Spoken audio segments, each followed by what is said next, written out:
శ్రీకృష్ణుడు కుచేలుడు బాల్య స్నేహితులు. కుచేలుడు అసలు పేరు సుదాముడు. సుదాముడు ఒక పేద బ్రాహ్మణ కుటుంబానికి చెందినవాడు.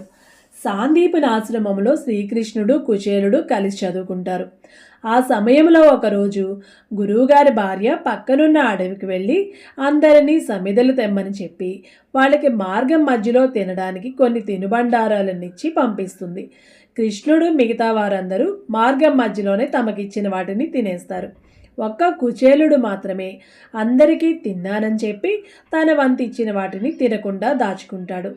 అందరూ కలిసి అడవికి వెళ్తారు. కొంచెం సేపటికి భీకర వర్షపాతం మొదలవుతుంది. అక్కడున్న వాళ్ళంతా చెట్టుల కింద గుట్టల కింద తలదాచుకుంటారు. శ్రీకృష్ణుడు కుచేలుడు ఒకే చెట్టు పైకెక్కి కూర్చుంటారు. అలా చాలా సమయం గడిచిపోతుంది. తన దగ్గరున్న తినుబండారాలను కృష్ణుడికి ఆకలి వేస్తుందని తెలిసినా కూడా కుచేలుడు తను ఒక్కడే కృష్ణుడు చూడకుండా తినేస్తాడు.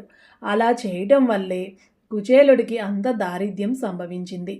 కొన్నేళ్ల తర్వాత కుచేలుడికి సుశీల అనే ఆమెతో వివాహమవుతుంది. అధిక సంతానం వల్ల కుచేలుడు ఎన్నో బాధలను అనుభవిస్తాడు. పిల్లలకి కడుపు నిండా భోజనం కూడా పెట్టలేని పరిస్థితులు.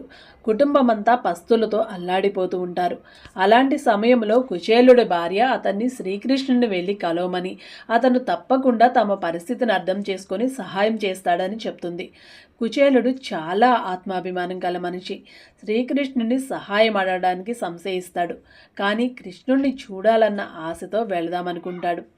ఎన్నో ఏళ్ల తర్వాత స్నేహితుడిని కలవడానికి వెళ్తున్నాను, ఏమీ తీసుకువెళ్ళకపోతే ఏం బాగుంటుందని జాడీలో మిగిలిన గుప్పెడు అటుకులను మూటగట్టుకొని తీసుకొని బయలుదేరతాడు కుచేలుడు.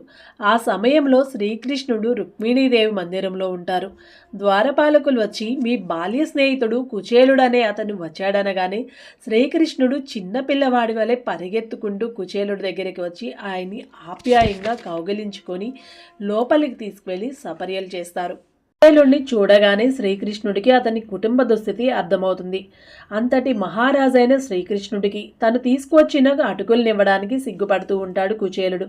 అది గమనించిన శ్రీకృష్ణుడు, మిత్రమా, ఎన్నో ఏళ్ల తర్వాత నన్ను చూడటానికి వచ్చావు, నా కోసం తినడానికి ఏం తెచ్చావు అంటూ ఆ అటుకుల మూటను తీసుకొని ఎంతో ఇష్టంగా వాటిని తింటాడు.